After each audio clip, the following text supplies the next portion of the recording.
Buenos días a todos. Vamos a dar inicio a la mesa 5 que corresponde a salud mental e investigaciones psicosociales.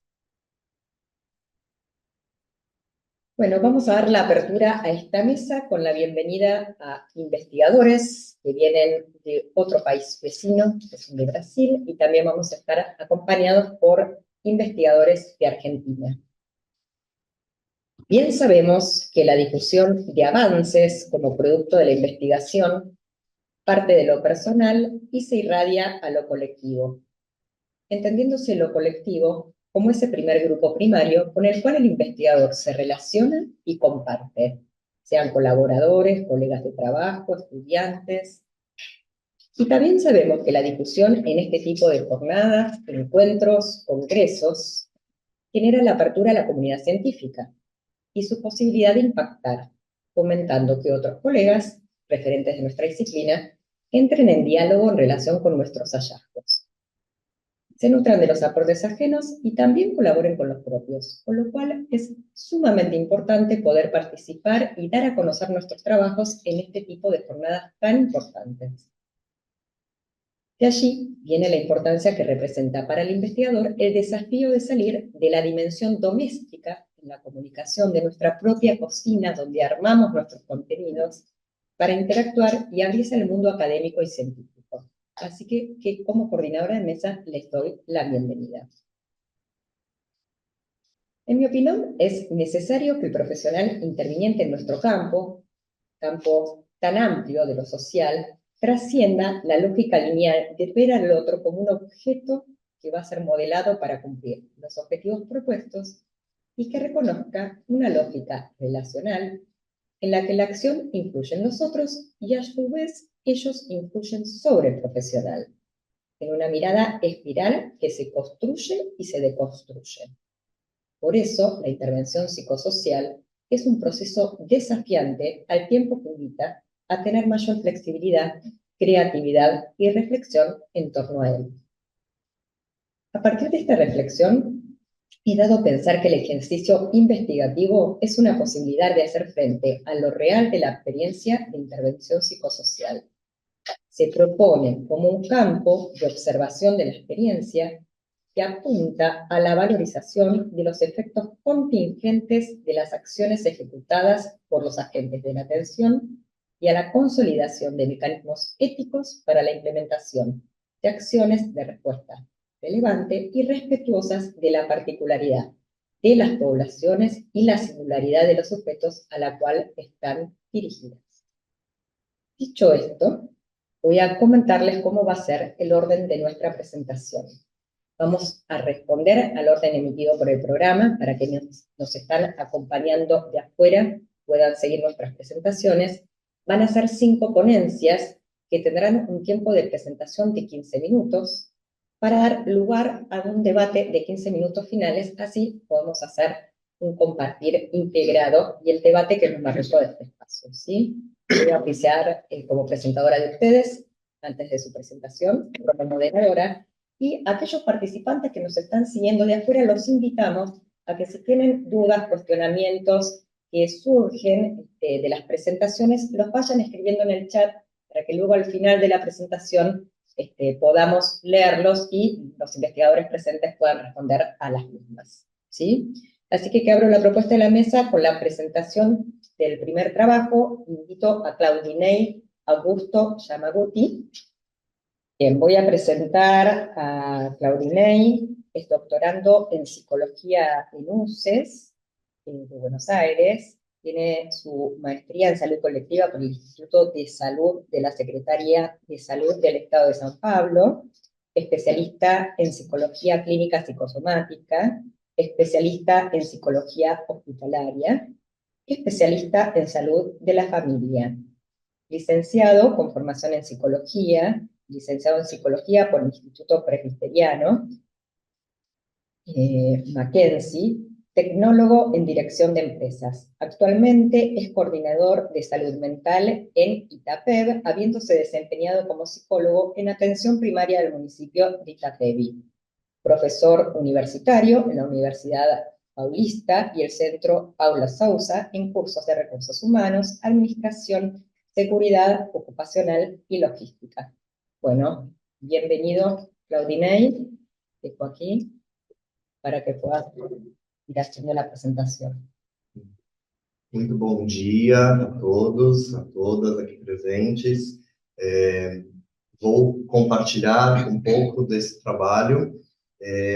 O objetivo não é falar sobre o transtorno obsessivo-compulsivo, até porque imagino que seja do conhecimento de muitos de nós, né? Então, o que foi este trabalho, né? Como a coordenadora da mesa apresentou, sou professor universitário e na clínica escola da universidade temos uma clínica de atendimento gratuito para a comunidade, né? Para a sociedade que procura espontaneamente os serviços, né, de atendimentos psicológicos. Então, o objetivo, a ideia era fazer um levantamento sobre todos os prontuários, né? Fizemos um levantamento dos últimos 10 anos e o que apareceu, né, com relação aos comportamentos, sintomas e até mesmo estigmas com relação ao transtorno obsessivo-compulsivo neste recorte desta clínica escola da qual eu faço parte. Só para contextualizar um pouquinho, né? Então, o trabalho inicia falando sobre os critérios de diagnósticos do toque. Então, ele fala, né, como sabemos, das obsessões, né, que são os pensamentos intrusivos, e as compulsões, né? Geralmente, obsessão, né, pensamento e compulsão caminham juntas, né? Em que aspecto? O sujeito é invadido por algum pensamento intrusivo e aí, para aliviar esse sintoma, ele age, ele atua no comportamento que seria o comportamento compulsivo. Então, daí essa dupla do pensamento intrusivo obsessivo e a compulsão, o comportamento propriamente dito, seja de limpeza, de checagem, de organização, de ordenação. Chama a atenção os impactos na vida cotidiana, na vida diária. Então, a gente imagina, né, presume o quanto de tempo essa pessoa perde da sua própria vida, né? Então, assim, esses pensamentos obsessivos, a compulsão, por exemplo, há pessoas que demoram muito tempo saindo de casa porque fecham a porta e aí vem o pensamento obsessivo: será que eu deixei esta porta aberta? Será que eu fechei? Voltam, fechei. Estão saindo da sua casa, outro pensamento: a porta continua aberta, volta. Então, vamos imaginar o quanto de tempo isto consome, isto leva, fora o desconforto, a angústia, a ansiedade agregada a isso. Um outro aspecto importante, o quanto é frequente a vergonha com relação a esses rituais. Por exemplo, não é algo consciente, né? Se você diz para ele, mas você checou, você já verificou que a porta estava fechada. Então, provavelmente, ele tem vergonha, uma vez que ele tem consciência. Muito embora exista a obsessão e a compulsão aí agindo na vida desse sujeito. Então, quais que foram os objetivos da pesquisa que coordenei com outros 2 pesquisadores? Compreender quais os impactos na vida desses sujeitos, dessas pessoas com transtorno obsessivo-compulsivo, como é que esse impacto afetava ou não a rotina e as relações sociais dessas pessoas, identificar, mapear alguns dos principais desafios que essas pessoas enfrentam E como produto final, fica para a gente, né, para a comunidade acadêmica, científica, subsidiar alguma ideia de políticas públicas, né? Então, os outros dois pesquisadores eram alunos, então, qual que era o nosso intento, qual que era o nosso objetivo? Como é que nós, clínica escola, nos apropriamos deste conhecimento do toque? Como é que a gente está ou não preparado para identificar? O que que a gente faz a partir dessa identificação? Como que a gente cuida deste sujeito? Como é que a gente insere família e sociedade nessa discussão, a fim de oferecer um melhor cuidado em saúde mental?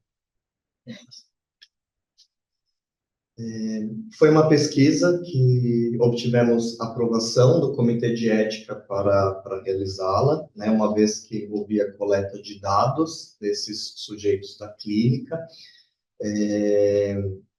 Os participantes, né, só fizeram parte desta pesquisa pessoas que tinham assinado o termo de consentimento livre e esclarecido. O que acontece? As pessoas, quando vão para a clínica, é dado este documento de, olha, o seu prontuário, o seu relatório psicológico pode participar de eventuais pesquisas. Então, só fizemos uso daquelas que tinham consentido o uso. E a análise propriamente dita, né, deste levantamento foi identificar se neste primeiro relato ou outros do atendimento havíamos identificado algum sintoma, algum comportamento que se relacionasse aos descritivos do que vem a ser o transtorno obsessivo compulsivo. Importante aqui que fez parte deste trabalho a leitura deste prontuário. Não necessariamente quem atendeu, o supervisor e o aluno que atendeu aquele paciente tinham reconhecido, olha, esses critérios diagnósticos são de transtorno obsessivo compulsivo ou não. Então, fez parte desse nosso levantamento. E aí, creio que uma das coisas que mais nos interessam, né, são os resultados. Então, foram analisados 1.834 prontuários. Deste total, né, de 1.834, foram identificados 19 com essas características. Então, 7 deles, né, total de 0,4%, estavam dentro, né, do que é chamado de toque subclínico, ou seja, apresentavam sintomas, mas não suficientes para fechar um diagnóstico, né? Um ou outro sejam pensamentos ou algo que o atrapalhasse na vida cotidiana, algum traço compulsivo. Outros 9 foram categorizados como provável diagnóstico de TOC, né? Totalizando 16 pacientes, que são de alguma forma afetados por obsessões ou compulsões. Então, né, esquematicamente, 3 casos. A queixa inicial era o TOC, ou seja, chegaram na clínica se queixando, tenho isso, aquilo, né, muitas vezes nomeando como TOC mesmo. 13 deles, o TOC foi descoberto durante o processo terapêutico, e 3 foram selecionados como exemplos de estigmas relacionados ao TOC. Então, dos 16, 5 eram do gênero masculino e 11 do gênero feminino. Aqui, acho que é um sinalizador importante para a gente, porque a literatura diz o contrário, né, de que a prevalência, a incidência é maior nos homens. Então, nessa amostra, né, do levantamento que fizemos, tínhamos uma amostra maior do gênero feminino. Então, do total, 4 adolescentes, 7 adultos jovens, de 18 a 35, e os demais, os outros 5, entre 36 e 58 anos. Então, algumas conclusões, né, com relação a impactos do toque na vida cotidiana.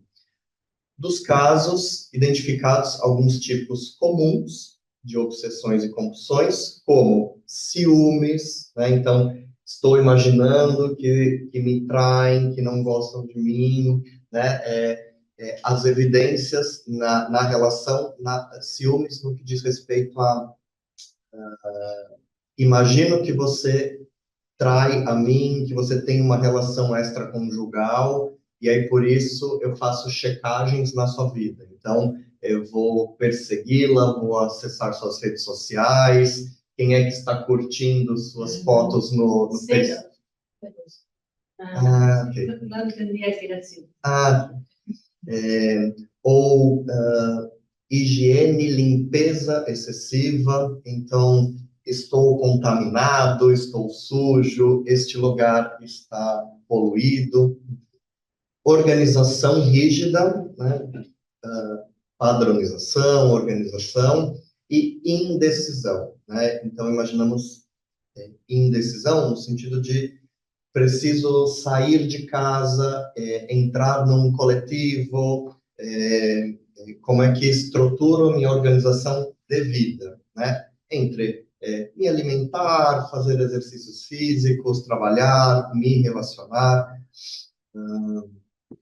Essas obsessões afetavam diversos âmbitos, né, diversos aspectos da vida dos sujeitos, sem um padrão definido, exceto no caso do toque relacionado aos ciúmes, celos,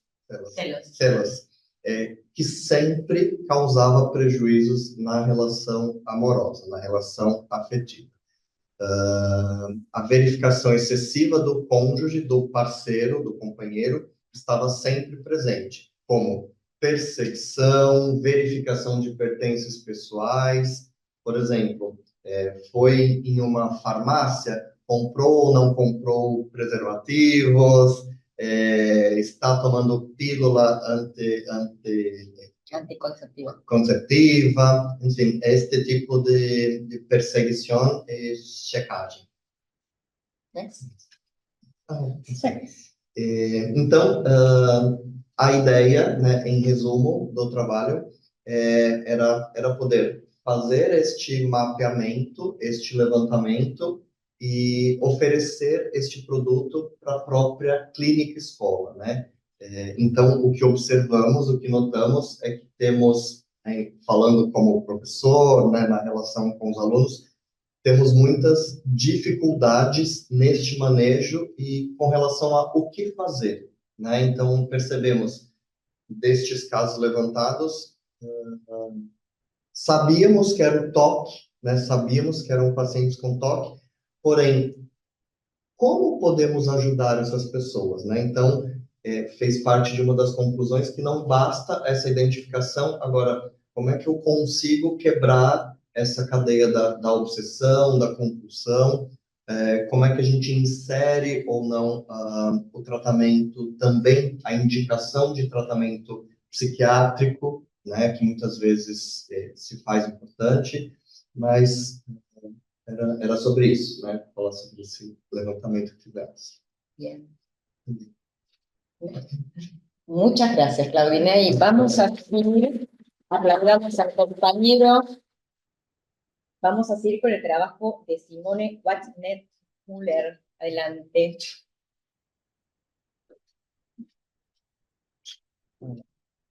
Perfecto.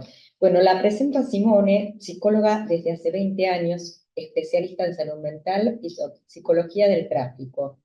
Tiene su maestría por la Universidad Federal de Paraná, con investigación en el campo de psicología de emergencias y desastres, estudiante actual del doctorado en la UCED. Trabajó en la gerencia del Departamento Municipal de Salud de Guaratuba, en la costa de Paraná, Brasil. También brindó atención en el Hospital Municipal y Ambulatorio de Embarazos de Alto Riesgo y Clínica Privada. Bienvenida, Simone. Va a presentar Aguas de Marzo, percepción del riesgo y apego en territorios vulnerables a desastres sociales y ambientales en el municipio de Guaratuba, Brasil. Además de autora tiene como coautoras a Luciana Castillo y Evelyn Favero. Boas tardes, graças por venir. Eu vou falar despacito, mas em português. Esta é minha pesquisa de mestrado. Então, o objetivo foi investigar a percepção de risco e apego a lugares, identidade desses lugares, classificados como territórios onde já haviam tido alguma situação, né, de desastre socioambiental e as pessoas permaneciam morando nesse mesmo lugar. Então, primeiramente, fizemos um levantamento sistematizado junto à Defesa Civil sobre dados relativos a desastres socioambientais no território do município de Guaratuba. Identificamos, através dos dados da Defesa Civil, pessoas que já haviam passado por alguma situação de desastre socioambiental e ainda permaneciam residindo no mesmo local, mesmo sendo este um local ainda classificado pela Defesa Civil como uma área de risco. E aí, através de um questionário, avaliar a percepção de riscos, se eles percebiam aquela área como uma área ainda, né, que poderia sofrer um desastre socioambiental, e qual era a relação de apego e identidade que os moradores tinham com aquele lugar onde viviam, né? Então, o que um influenciaria no outro. Os principais conceitos, então, foram em relação à psicologia, na área da psicologia ambiental. A psicologia ambiental investiga como a pessoa sente o seu próprio ambiente, que pode ser a casa, a escola, o trabalho, né, o ambiente onde ela vive ou onde ela se percebe. E mais relacionado ao risco e desastre está dentro da área da psicologia de gestão integral de riscos e desastres. Os conceitos também de percepção de riscos, emergências, catástrofes, conceitos relacionados ao apego no lugar, identidade no lugar e a relação, né, da pessoa com o seu ambiente, e as políticas públicas de emergências municipais e de saúde também. Este é o cenário da pesquisa. Guaratuba está em uma região de litoral, né, onde é muito circulada por água. Então, a região específica é uma área rural de interior, onde sofreu um desastre muito grande em março de 2011. A lista de ocorrências, então, foi pesquisado de 2010 a 2018, então demonstra a maior parte dos desastres socioambientais da região são relativas a alagamentos, né, tempestades, enxurradas, deslizamentos, então todas mais relacionadas à chuva. Então, no ano de 2011, nos dias de 11, 12 e 13 de março, houve um acontecimento em Guaratuba, onde inundou 4 dos 7 municípios do litoral do Paraná. Esse evento ficou conhecido, né, como Águas de Março, e se tornou um marco na região, porque demandou muitos atendimentos, muitos socorros de vítimas, principalmente por ação de deslizamento de terra.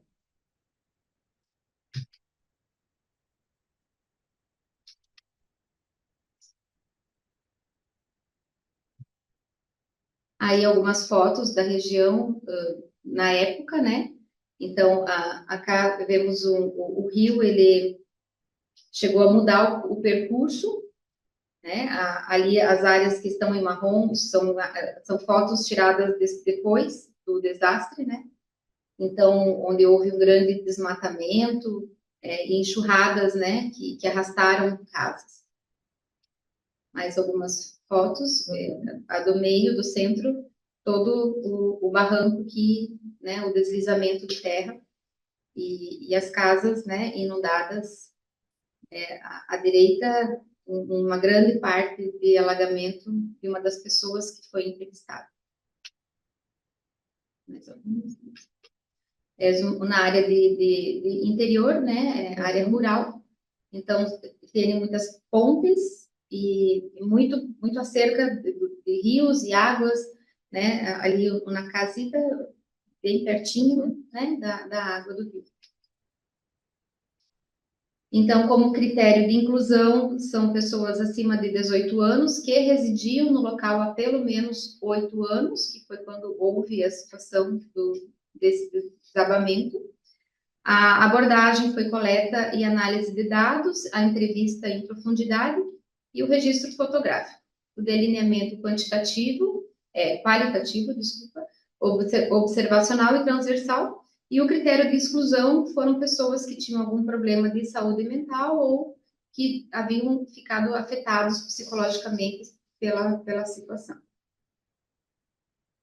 Então, foram entrevistadas 9 pessoas, a maioria do gênero feminino, né? Então, foram 7 pessoas do gênero feminino e 2 do masculino. Então, ali, algumas de ensino médio, fundamental, superior, casados, com vários filhos morando junto, todos com casas próprias. Aqui um levantamento do que passou, né? Pessoas que moram lá há 8 anos, hasta 57 anos. Então, a maioria passou por eventos de vendaval, inundação e deslizamento, pelo menos uma vez nesse período em que moravam lá. Como pré-análise, né, dentro de uma estimativa de Bardan, fizemos uma pré-análise da sistematização de ideias, do referencial, indicadores para interpretação, a transcrição das entrevistas, leitura do material coletado, e então o tratamento dos resultados com a codificação do material, unidades de registro e a categoria de análise. Como categoria inicial, incluímos uma após o objetivo, que foi a experiência do desastre, pois tinham muita fala de como foi, né? Tinha muita necessidade de contar como foi. Então, dentro da primeira categoria, foram analisados os riscos, estresse, medos e vulnerabilidade, a empatia, perdas e o recomeço. Na categoria 2, relacionada à identidade e apego, né, a escolha daquele território para viver, então as necessidades satisfeitas, relações pessoais, personalidade, falta de opção, comodidade, natureza e tranquilidade e as dificuldades. E a categoria 3, de percepção de risco, então a negação, a comparação, a escolha, adaptação e confiança e fé. Algumas ainda dados sobre esse desastre, né? Então, foram 140 pessoas desalojadas, 65 casas atingidas e 8 pontes afetadas, o que dificultou muito o acesso, né, aos locais que teriam que ser com barcos ou helicópteros. Não foi registrado nenhum óbito nesse evento. Esta foi a experiência do desastre, né? Então, algumas falas, acho que não vou conseguir ver todas, né, mas relacionadas à empatia, a perdas, então, alguns trechos da entrevista. Então, a categoria 2, relacionada à identidade de lugar, percebemos que eles tinham muito papais moravam lá, avós, famílias, então se identificavam muito com o espaço em si, por ser área verde, criação de galinha, bois, plantação, então todos foram criados em ambientes de interior, né, de sítio, então gostavam muito daquele lugar, né? E o apego pelos vínculos já formados, então conheciam as pessoas desde pequenos, tinham muitos amigos, né? e os sentimentos das experiências, então todos já haviam tido histórias de inundações naquele lugar, então tinha uma valência positiva e uma valência negativa. Então, dentro da identidade, né, só lendo olha, sou bem caseira, gosto de ficar em casa, então acho que me identifico com esse lugar, é calmo, é tranquilo para viver, né? As pessoas gostam de plantar, gostam de trabalhar na terra, por isso foi morar lá. Falta de opção também, né? Nasceu ali, nunca teve oportunidade de morar em outro lugar, nunca saiu daquele território, né? E o costume, né? Já estavam acostumados a viver ali e como era aquele local. Mesmo as dificuldades, né? Ali relacionadas à distância da cidade mais perto, questão de emprego, dificuldade de estudo, de saúde, mesmo assim, não era um motivo para irem embora.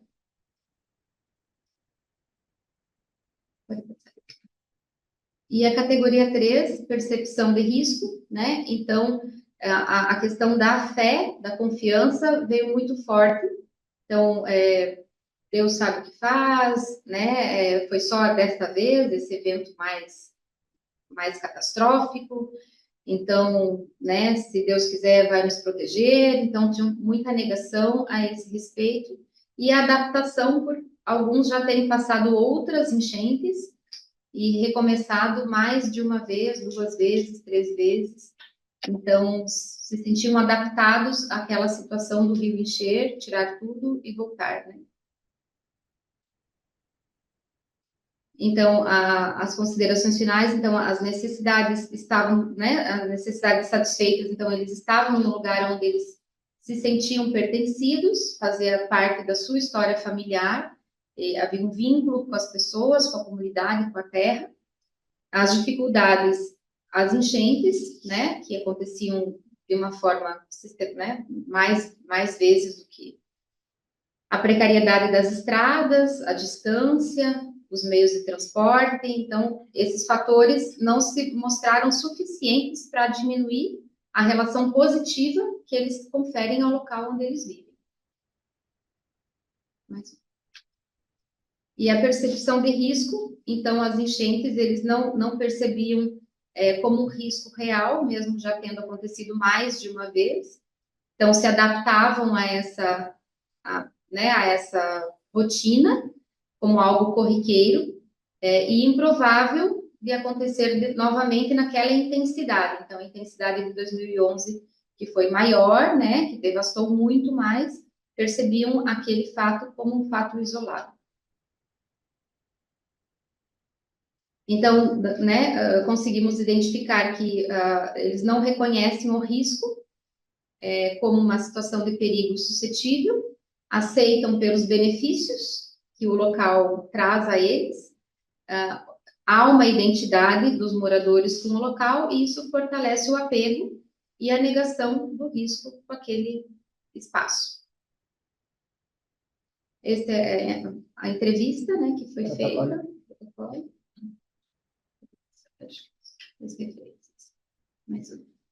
Muchas gracias.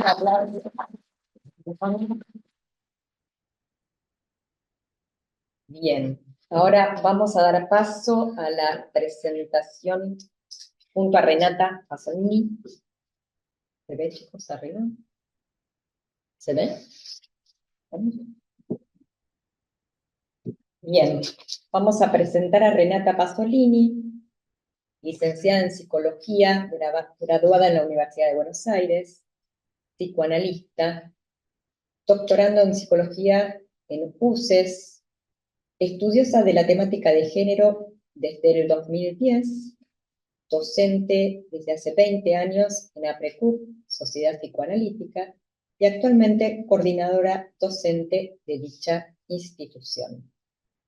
Me presento a mí, también doctorada en Psicología en UCES y licenciada en Psicología también en la Universidad de Buenos Aires, magíster en Psicoanálisis, egresada de la Universidad de La Matanza y especialista en psicología clínica y en salud mental comunitaria.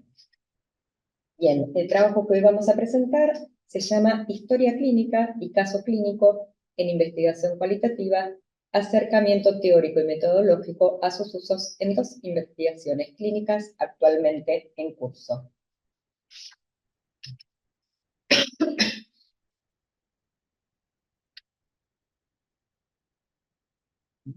¿Comienzo? Sí. En el campo de la investigación, particularmente las investigaciones en psicoanálisis y salud mental, la reflexión metodológica es un pilar fundamental. Contemplando esta importancia, acercamos este debate sobre el uso de 2 fuentes primarias en investigación cualitativa. La metodología cualitativa de la investigación permite un acercamiento comprensivo e interpretativo a la realidad social, donde se instalan en un lugar central los aspectos subjetivos e intersubjetivos de las problemáticas sociales, así como también el lenguaje como un modo característico de acceder a estos aspectos. Otro punto central de esta metodología es la presencia y posición del investigador como condición de posibilidad de conocimiento. Esto permite abandonar la pretensión de neutralidad y objetividad científicas, en tanto se tenga en consideración que el sujeto no puede evitar participar en la construcción del objeto al que se supone que observa de manera exterior. En este tipo de estudios, una muestra no es importante desde una perspectiva probabilística, ya que el interés del investigador no es generalizar los resultados de su estudio a una población, sino que lo que busca es profundizar el conocimiento de la misma. Como bien sabemos, las fuentes primarias son aquellas que brindan información de primera mano y acceso directo al problema de investigación. Autobiografías, documentos, diarios, entrevistas, un manuscrito, una grabación, transcripciones, datos estadísticos, obras de arte, actas, registros, informes, historias clínicas y casos clínicos son otros ejemplos. El uso del material clínico es solidario con el tipo de investigación. La elección que realiza el investigador deriva de la lógica implícita en la formulación del problema que pretende indagar. Cuando se trata de diseños exploratorios, los objetivos se caracterizan por construir o identificar dimensiones, sistemas de clasificación o categorización del objeto de estudio, ya que prácticamente no se dispone de información del mismo o aún no se ha investigado. En el caso de los diseños descriptivos, ellos se centran en describir el comportamiento de los aspectos y dimensiones del objeto de estudio. Los estudios exploratorios suelen anteceder a los descriptivos, así como complementarse. El estudio cualitativo de casos es el estudio de la particularidad y complejidad de un caso singular, para llegar a comprender su actividad en circunstancias importantes. Tienen como característica básica que abordan de forma intensiva una unidad. Esta puede referirse a una persona, una familia, un grupo, una organización o una institución. El cometido real es la particularización, no la generalización. Se toma un caso particular y se llega a conocerlo bien, y no principalmente para ver en qué se diferencia de los otros, sino para ver qué es, qué hace. Se destaca la unicidad y esto implica el conocimiento de los otros casos de los que el caso en cuestión se diferencia, pero la finalidad primera es la comprensión de este último. También es una investigación de carácter personal, ya que se fomenta que el investigador aporte sus perspectivas personales a la interpretación. Se supone que el caso y el investigador interactúan de un modo único y no necesariamente reproducible en otros casos e investigadores. El presente trabajo tiene como objetivo general abordar el uso de los documentos clínicos como fuentes primarias en la investigación cualitativa, específicamente el empleo de las historias clínicas y los casos clínicos en el campo de la salud mental. Las siguientes reflexiones se encuadran en el avance de 2 proyectos de investigación en el marco del doctorado de psicología en UNCES, llamadas Fluctuaciones actuales en la identidad de género asumida por el yo una de ellas, y la otra, cambios clínicos en población con psicosis alojada en una casa de medio camino. Este tipo de documentos son los protagonistas de sus muestras. Proponemos una discusión teórica metodológica acerca del uso de este tipo de documentos como muestra en diseños exploratorios descriptivos dentro de la investigación cualitativa. Bien, cuando trabajamos con fuentes clínicas en la investigación cualitativa, utilizamos registros que mayormente se han tomado del discurso del paciente y en el contexto discursivo de un tratamiento, es decir, en un momento y en un espacio diferentes al de la investigación en sí misma. Estos registros pueden tomar la forma de historia clínica, como dijimos, casos clínicos, autobiografías, cartas, material del arte, y la mayor dificultad que estas fuentes presentan a nivel metodológico es la de la sistematización, la cual ocurre siempre en un momento previo a su utilización como muestreo. En el caso de las historias clínicas y los casos clínicos psicoanalíticos, son fuentes clínicas que contienen similitudes y diferencias. La historia clínica es el documento de mayor antigüedad. Remonta a los inicios de la época hipocrática, en la antigua Grecia, y se apoya en el paradigma médico que apunta a la objetividad y a la descripción fiel del proceso de enfermedad. Se trata de un documento en el cual se recoge la información que procede de la práctica clínica relativa a un paciente y donde se mencionan todos los procesos a los cuales ha sido sometido. Es un documento médico-legal que avala la actuación del personal médico y forma parte importante en la atención adecuada e integral de un paciente. En nuestro país está regulada por los artículos de la Ley 26.529, la cual constituye a la historia clínica como uno de los derechos esenciales en la relación entre el paciente y él o los profesionales de salud, él o los agentes del seguro de salud, o cualquier efector de quien se trate. Tiene como fin la asistencia sanitaria, aunque también tiene usos de carácter judicial, epidemiológico, de salud pública, de investigación y de docencia.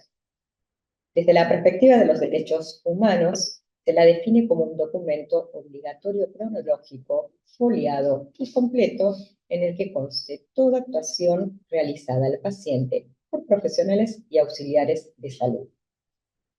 Sus asientos deben incluir ciertos datos obligatorios: fecha de inicio de su confección, datos identificatorios del paciente, su núcleo familiar, datos identificatorios del profesional interviniente y la especialidad, registros claros y precisos de todos los actos realizados, antecedentes genéticos, fisiológicos, patológicos si los hubiere.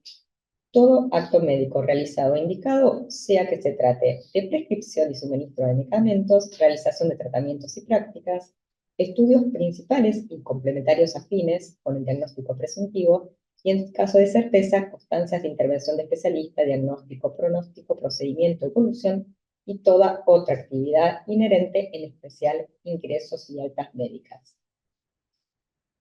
Aquellos deberán ser realizados con la base de las nomenclaturas y modelos universales adoptados y actualizados por la Organización Mundial de la Salud, que la autoridad de aplicación establecerá y actualizará por vía reglamentaria. Esto es muy importante, no es un artículo menor, porque lo que se apuesta mundialmente es que las historias clínicas puedan tener un relevamiento más universal. Entonces es importante cómo están escritas y sistematizadas. Si bien responde a la semiología psiquiátrica, es después de lo que nos servimos los investigadores, como el colega, para poder tomar buen registro de la praxis.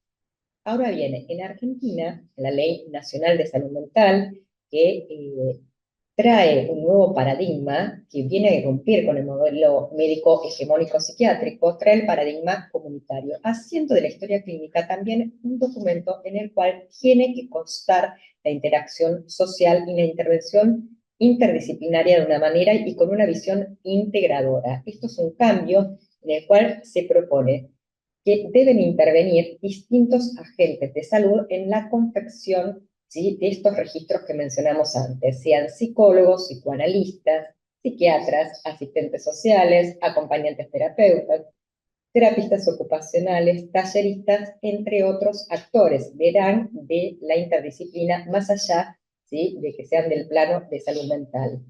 Cada uno debe aportar una información distinta y consignarla con el registro anterior que mencionamos.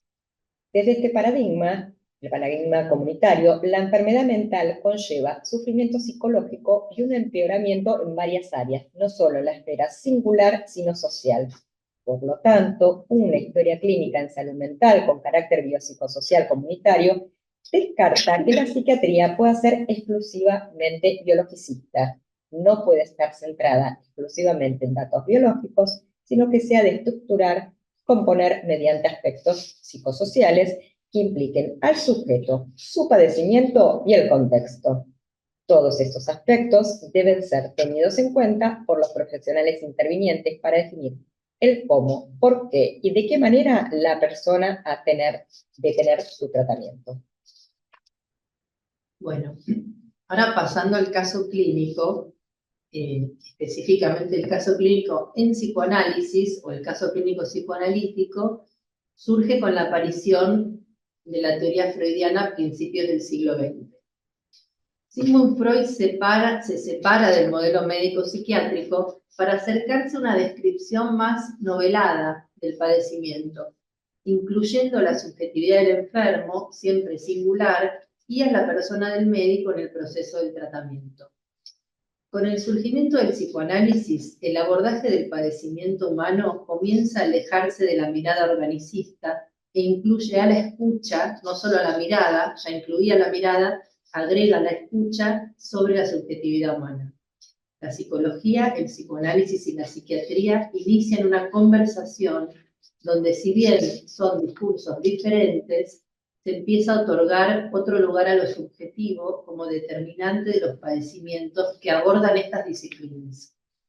Que el discurso psicoanalítico otorgue protagonismo, por ejemplo, a la historia de vida, a los sueños, a la novela familiar, implica, por parte de Freud, haber renunciado a lo que observaba en la presentación de casos de Charcot, por ejemplo, ¿no? Donde se realizaba una descripción basada únicamente en la observación, es decir, en la mirada, era la clínica de la mirada, y empieza a aparecer la clínica de la escucha, ¿no? En la observación basada en la mirada se describen cuadros más bien estáticos, hay una descripción que apunta a la objetividad, y se destacan síntomas y signos relativos al modelo médico, ¿no? Esto cambia a partir de Freud. Es a partir de los registros clínicos que se consigna por parte del profesional, como decíamos recién, la observación y la escucha del discurso del paciente, así como también su evolución, diagnóstico, su tratamiento, comenzando a configurarse como documentos que se transformarán en una fuente primaria a posterior para la investigación cualitativa.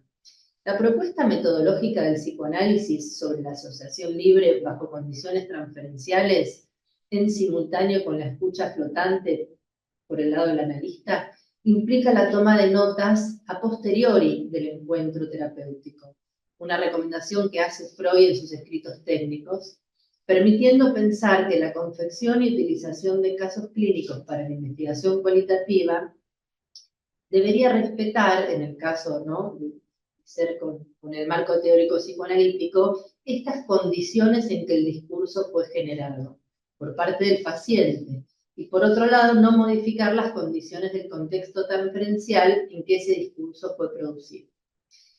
El caso clínico puede utilizarse con diferentes propósitos: para transmitir el conocimiento que surge en la clínica, es decir, con propósitos de enseñanza; para las supervisiones clínicas, como parte de la formación del psicoanalista, así como también se puede usar para la investigación. El material clínico con este propósito es seleccionado de acuerdo al tipo de investigación que se efectúa, sus problemas, sus propósitos y sus objetivos. El recurso del caso clínico en psicoanálisis en investigación tiene una particularidad, y es que no puede responder al propósito de la generalización. Aún pudiendo ser un caso paradigmático, como por ejemplo lo fue el caso Dora para la histeria, las conclusiones que sacamos de un caso clínico no pueden extenderse a otros casos clínicos, sobre todo por dos motivos principales. El primero es porque, a pesar de compartir diagnóstico o estructura clínica entre diferentes sujetos, cada caso es singular tanto a nivel biográfico como en las modalidades de goce pulsional de cada sujeto, sus recorridos libidinales, ¿no? Cómo funcionan sus defensas. Son modos singulares que no permiten la generalización del caso. El segundo motivo por el que no podemos hacer generalizaciones radica en que un análisis se realiza en transferencia, por lo que en cada análisis se juegan escenarios transferenciales diversos a raíz de la inclusión de la figura del analista. Esto no quiere decir que el aprendizaje obtenido sobre el caso no nos permita ir generando un conocimiento más exhaustivo sobre la subjetividad humana. Es decir, en el caso de Odora, si bien no lo podemos extender a otros casos, sí le permitió a Freud para elaborar conceptos o teoría. El caso clínico psicoanalítico es pensado como una elaboración escrita llevada adelante por el analista y que puede adoptar diferentes formas, siendo siempre el resultado de una construcción, por lo que se pueden elaborar diferentes casos clínicos según quien escuche, descifre lo inconsciente, interprete o luego imprima a esa escritura su estilo personal. El corpus textual del caso clínico como fuente primaria permitirá a partir de su materialidad realizar comparaciones, reconocer temas significativos, analizar recurrencias, establecer diagnósticos y hacer correlaciones. Bien, ¿por qué utilizamos estos dos fuentes primarias, historia clínica y caso clínico? Porque en este caso somos dos investigadoras con nuestros proyectos que están enmarcados en el doctorado de UCES. Vamos a presentar a los alumnos, ya que vamos a utilizar estas fuentes primarias como muestra. Por eso le dimos la relevancia metodológica, ¿sí? En mi caso, la investigación se llama Cambios clínicos en población con psicosis, alojada en una casa de medio camino. Se trata de un estudio de carácter exploratorio, descriptivo, con enfoque cualitativo, que se encuadra bajo la categoría del estudio de casos. Esta indagación aspira a analizar la presencia de cambios clínicos asociados al lazo social, la producción y la relación profesional-paciente en la población con psicosis que residió en una casa de medio camino durante el periodo de 2 años. El muestreo será probabilístico y elegido por conveniencia. La muestra serán la totalidad de las historias clínicas, los pacientes alojados en este tipo de dispositivos, en la Ciudad Autónoma de Buenos Aires, en el lapso de 2018-2020, que cumple el criterio de selección por diagnóstico de psicosis, cuadros compatibles a psicosis. No se van a aplicar criterios de exclusión, ni por edad, ni sexo, ni el tiempo de alojamiento, porque el interés reside en la evaluación global de la población residente. Este tipo de dispositivos, aclaro, son nuevos por la Ley de Salud Mental, hay muy pocos en el país. Entonces, lo interesante del estudio, si bien es uno de los primeros que va a haber sobre este tipo de dispositivo, es apostar al sujeto que está en esa institución y secundariamente que abra la puerta a otras investigaciones para hablar sobre lo específico del tratamiento, la eficacia. Apuesta secundariamente a esto. Y el aporte tiene que ver con la deconstrucción también del estigma social puesto a este tipo de población de prevalencia menor, pero sabemos que la psicosis hoy en Argentina es un problema social, ¿sí? Con poco lugar, digamos, de tratamientos, y estos dispositivos nuevos que poco se conocen, pero están demandados a través de la Ley de Salud Mental, bueno, tienen la posibilidad de aparecer y hoy ser investigados, por eso es tan importante empezar a escribir y aportar al campo de saber, ¿sí? Tu investigación, Renata. Bueno, mi proyecto se llama Fluctuaciones actuales en la identidad de género asumida por el yo. Es un estudio de carácter exploratorio descriptivo con enfoque cualitativo, enmarcado en la categoría de diseño narrativo.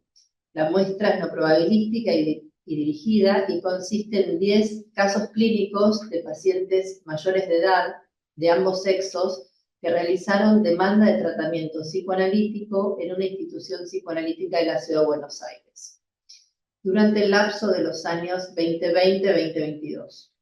El estudio apunta a explorar y describir la presencia de fluctuaciones en la identidad de género asumida por el yo en los campos de la sexualidad y las relaciones de género.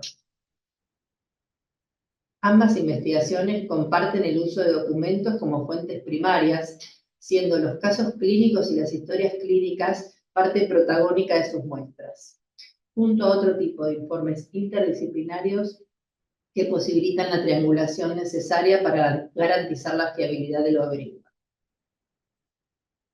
¿Querías Bien, decir algo? estas Sí. son las conclusiones, estos son los puntos de encuentro, fuentes de primera mano que ofrecen información de calidad, permitiendo profundizar en el sujeto, está incluida la mirada subjetiva del profesional interviniente, ¿no? Y esto hace que tenga este enfoque psicosocial.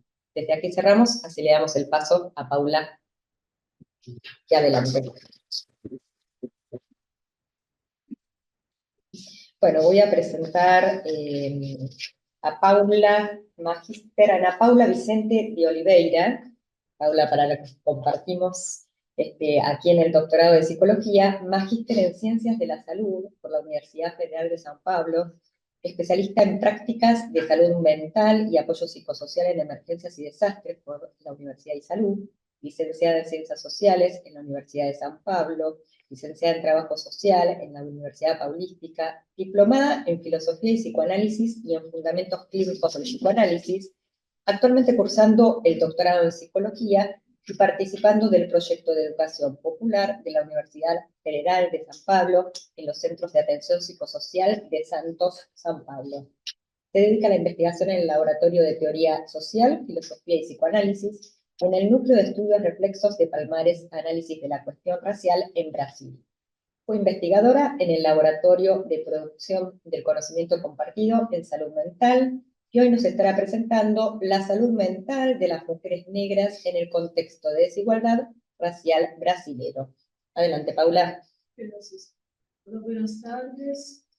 Les presentaré el siguiente trabajo, la salud mental de las mujeres negras en el contexto de desigualdad racial brasileña.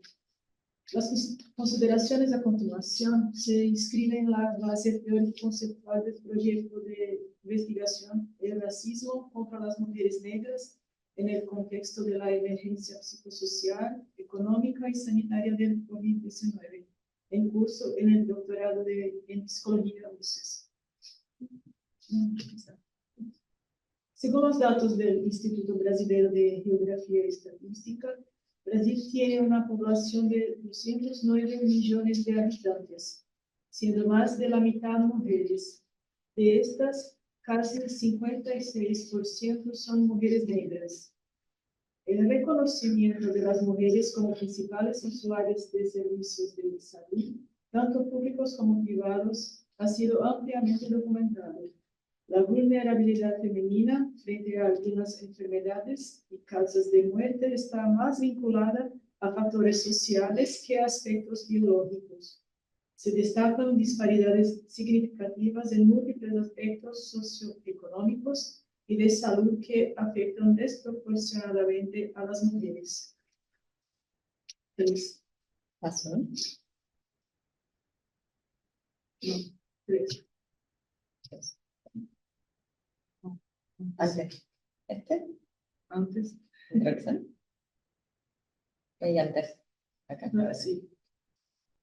En Brasil, la falta de la variable de color en los principales sistemas de información de salud ha sido un obstáculo significativo para realizar un análisis coherente sobre la situación de las mujeres negras.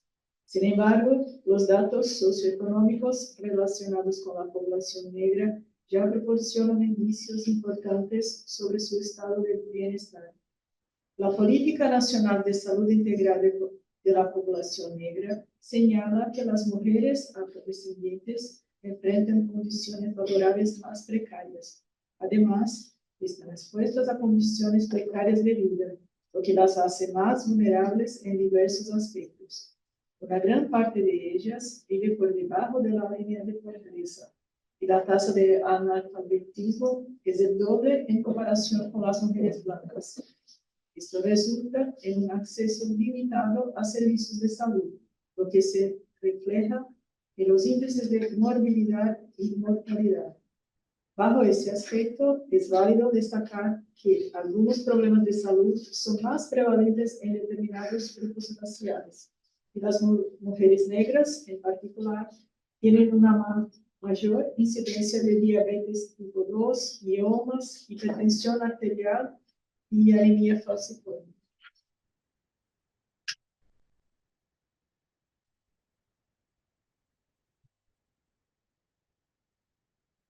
producción. Estamos-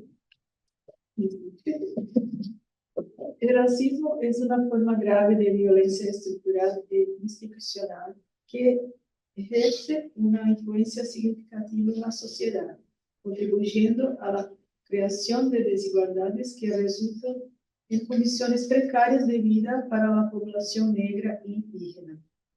La Política Nacional de Salud Integral de la Población Negra Brasileira reconoce el racismo, las disparidades étnico-raciales y el racismo institucional como determinantes sociales de las condiciones de salud física, mental y emocional de las personas que los experimentan. La exposición al racismo puede contribuir al estrés crónico, la ansiedad, la depresión, la hipertensión, las enfermedades cardiovasculares y otros problemas de salud. Además, el racismo puede obstaculizar el acceso equitativo a la atención médica y otros servicios de salud. El objetivo de este trabajo. De este modo, el presente estudio tiene por objetivo presentar desde una perspectiva interdisciplinaria algunas consideraciones sobre la salud mental de las mujeres negras, partiendo del contexto de desigualdad racial brasileña. La metodología. Se trata de una investigación teórica de naturaleza cualitativa en la que se ha realizado una revisión bibliográfica de algunos trabajos de la producción científica brasileña, indexada en el área de salud mental y desigualdad racial. Con los resultados. El análisis de la literatura académica reveló que en Brasil existe una escasez de estudios que aborden la relación entre la salud mental de mujeres negras y la desigualdad racial. La psicología, como un campo crucial en el cuidado de la salud mental, también ha evidenciado una limitada producción científica en relación con este tema. A principios de 2024, Sousa divulgó una investigación desde la perspectiva de la salud ocupacional, cuyo objetivo consistió en analizar los efectos aislados y combinados de género, raza y factores estresantes ocupacionales en la salud mental de los trabajadores de la salud. En este estudio se observó la presencia predominante de mujeres y personas negras en ocupaciones que implican un mayor nivel de estrés, lo que contribuye a una mayor vulnerabilidad y exposición a trastornos mentales en estos grupos. La prevalencia de trastornos mentales comunes fue mayor entre las mujeres, las personas negras y aquellos en situación de estrés laboral, resultando en una prevalencia casi 3 veces mayor entre las mujeres negras. Próximo. Esta constatación corrobora los estudios realizados por Campos, que plantea que las condiciones laborales de alta demanda, combinadas con la discriminación y el racismo estructural, pueden desencadenar respuestas fisiológicas y psicológicas adversas, afectando de manera desproporcionada a quienes ya enfrentan barreras sociales y económicas significativas. El estudio llevado a cabo por Santos sugirió que las experiencias discriminatorias son percibidas por las mujeres negras desde la infancia, tanto en el entorno familiar como en otros contextos sociales. Con el paso del tiempo, los sentimientos y percepciones de baja autoestima, inferioridad, soledad, incomprensión, inseguridad, tristeza y dolor parecen volverse más evidentes, lo que refleja un aumento de sufrimiento psíquico asociado a estas experiencias. A su vez, Oliveira expresó que las mujeres negras frecuentemente se ven confrontadas con el ideal de belleza asociado al estereotipo de personas blancas. Además, los discursos de hipersexualización y objetificación mantienen percepciones sociales que deshumanizan a estas mujeres. lo que a su vez legitima violaciones físicas, psicológicas y emocionales y las coloca en una posición aún más vulnerable. Según Santos, entre los efectos psicosociales experimentados por aquellas que sufren racismo y exclusión social, se encuentran sentimientos profundos de ofensa, humillación, vergüenza y dolor. Este tipo de violencia tiene repercusiones negativas en la identidad, la autoestima, la subjetividad y la salud mental de las mujeres negras. En el año 2019, Gouveia realizó un estudio desde la perspectiva de la psicología clínica con el propósito de recopilar narrativas de mujeres negras acerca de sus experiencias de racismo en la vida cotidiana y sobre cómo se llevó a cabo la escucha durante la terapia con profesionales de diversidad racial diferente a la suya. Se identificó una gran insatisfacción en las narrativas de las mujeres entrevistadas respecto a los servicios psicoterapéuticos recibidos, ya que las temáticas raciales y sus experiencias de racismo como causantes de malestar psicológico no fueron habitualmente bien recibidas, consideradas ni exploradas por los profesionales durante las sesiones. Tenemos que ir a acercarnos a conclusiones porque nos va a quedar, tenemos 10 minutos para el trabajo de Simón. ¿Sí? En un artículo sobre el impacto de las microagresiones raciales de género en la salud mental de las mujeres negras, Martín afirmó que la exposición a una mayor frecuencia de discriminación racial afecta negativamente la autoestima de estas mujeres. Bueno, las consideraciones finales. Gracias, Paula. El análisis de la literatura académica reveló que las mujeres de ascendencia negra presentan niveles de calidad de vida más bajos en comparación con las mujeres blancas. Esta disparidad se manifiesta en diversos aspectos sociales, como el desempleo, la participación en labores remuneradas, la exposición a violencia doméstica, física, sexual y emocional, así como la falta de acceso a la educación y a los servicios de salud. Las mujeres negras enfrentan diversas formas de racismo, discriminación y opresión que inciden en su salud mental de manera singular y, en ocasiones, subestimada. Bueno, a continuación se encuentran las referencias. Muchas gracias. Muchas gracias, Paula, por la introducción. Bueno, Simón, te convocamos para la presentación del otro trabajo. Nos va a quedar quizás por fuera la parte del debate, pero vamos a ir a lo principal, que es tu trabajo, ¿sí? Así que, bueno, ya estás presentada, ahora vamos a intentar con... Outro trabalho referente à minha atividade no Hospital Municipal, em Guaratuba, onde há um ambulatório de gestantes embaraçadas, mulheres embaraçadas, com classificação de risco, né, risco gestacional, na atenção primária, junto com atenção especializada no município de Guaratuba.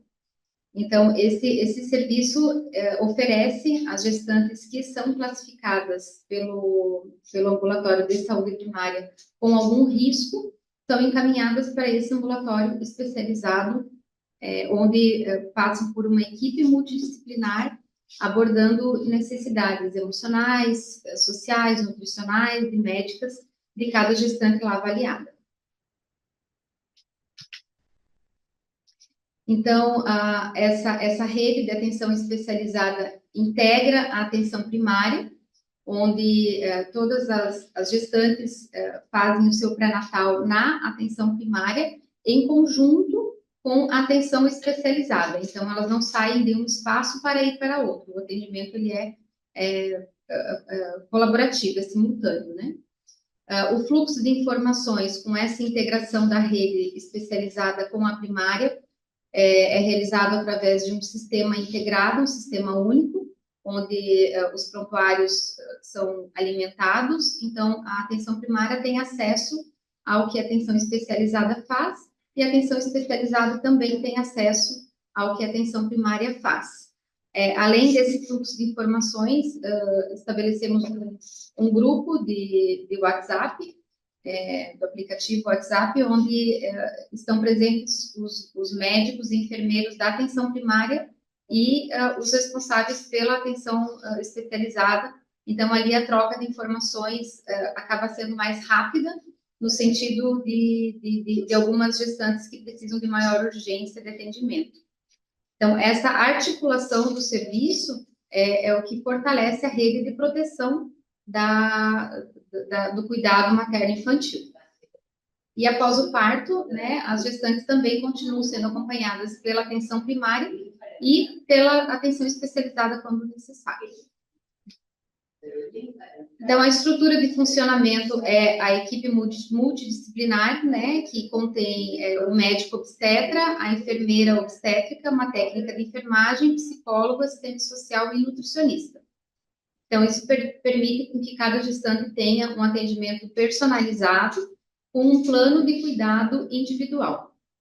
O fluxo de atendimento, então, as gestantes são encaminhadas pela atenção primária através de uma pré-consulta com a enfermeira obstétrica, e depois elas passam por cada profissional de saúde de forma individual no mesmo período, né, numa manhã e numa tarde. Então, passa na enfermeira, no médico, posteriormente já na psicóloga, na nutricionista, na assistente social e na enfermeira. Então, numa manhã, ela passa por todos os cuidados.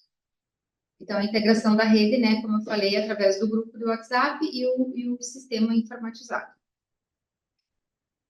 Então, nas consultas médicas são realizadas a solicitação de exames, leitura de exames, definição de conduta. Na avaliação de enfermagem, ela acompanha a gestante até mesmo quando ela precisa ser encaminhada para um hospital de maior porte. O acompanhamento nutricional também trabalha com o ganho de peso, adequação da dieta, prescrição de suplementos, né, e gestão da diabetes, que é muito comum. O atendimento psicológico acompanha a saúde mental da gestante e realiza também encaminhamentos quando necessários. E as orientações sociais também, em relação a documentos, direitos, né, benefícios e outros serviços. Então, na primeira consulta, ela é acolhida pela equipe e é realizado esse plano de cuidado que é simultâneo e fica na carteirinha da gestante. Então, com todas as orientações do que ela necessita fazer e o acompanhamento de quando essas metas e objetivos foram atingidos. Então, esse plano de cuidado se modifica. E o acompanhamento em conjunto faz com que ela consiga entender melhor as informações, né? Então, a atenção primária conta com o agente comunitário de saúde, que muitas vezes faz uma visita, quando a gestante é faltante, né? Ela não cumpre as consultas do pré-natal, então é realizada uma busca ativa através da unidade base, né? Da atenção primária, então eles vão em busca dessa gestante que não cumpre, né, a sua agenda. Dentro da avaliação psicológica, então, né, dentro desse contexto, trabalhamos muito a questão da aceitação da gestação, então, os sentimentos que ocorrem dentro dessa mudança, né, tanto física quanto emocional, dessa nova fase da vida. Depois eu quero apresentar um dado onde mostra que a maioria das gestações que atendemos não são planejadas, né, então elas não fazem parte de um projeto.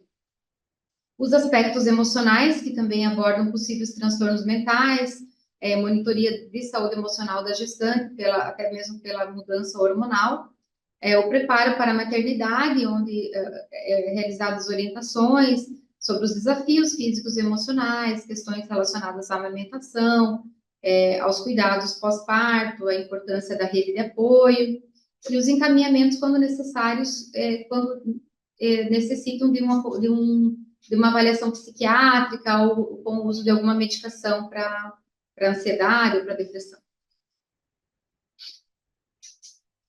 Então, né, acho que pode passar isso. Os dados, né? Então, o número de gestantes atendidas. Esse ambulatório começou com os trabalhos em 2015, onde atendia por ano 190 gestantes. No ano de 2023, no ano passado, já estávamos em 244 gestantes. Então, percebemos um aumento no número de encaminhamentos pela eficácia do atendimento em conjunto. Então, hoje, nós conseguimos atender no ambulatório 100% das gestantes classificadas com algum risco pela atenção primária de saúde. Então, o total de gestantes nos últimos 3 anos, em 2021, das 234 gestantes, 135 precisaram de algum acompanhamento psicológico. Em 2022, das 219 gestantes, 71 precisaram de acompanhamento psicológico, e em 2023, das 244, 44. A gente percebe esse número maior em 2001, por causa da pandemia, né? Então, foram realizados um número muito maior de atendimentos, principalmente online, porque elas estavam muito assustadas né, com muitos medos em relação a pegar a doença e os malefícios que isso poderiam trazer para o bebê. Então, foi realizado uma rede maior de acompanhamento, até mesmo para o sentido de elas não saírem de casa, fortalecer essas orientações, né, do isolamento, e também nessa data eram realizadas avaliações psicológicas para a cirurgia de laqueadura. Então, a partir do ano de 2022, de 2023, não necessitou mais da avaliação psicológica para a cirurgia de laqueadura, então também baixou o número de atendimentos. E uma observação que em 2021, então, a gente percebe que 58% das gestações não foram planejadas, em 2022, 74%, e em 2023, 69%. Então, em todos os anos avaliados, sempre é muito maior o número de gestações que não fazem parte do plano, né, do que as que foram planejadas e desejadas.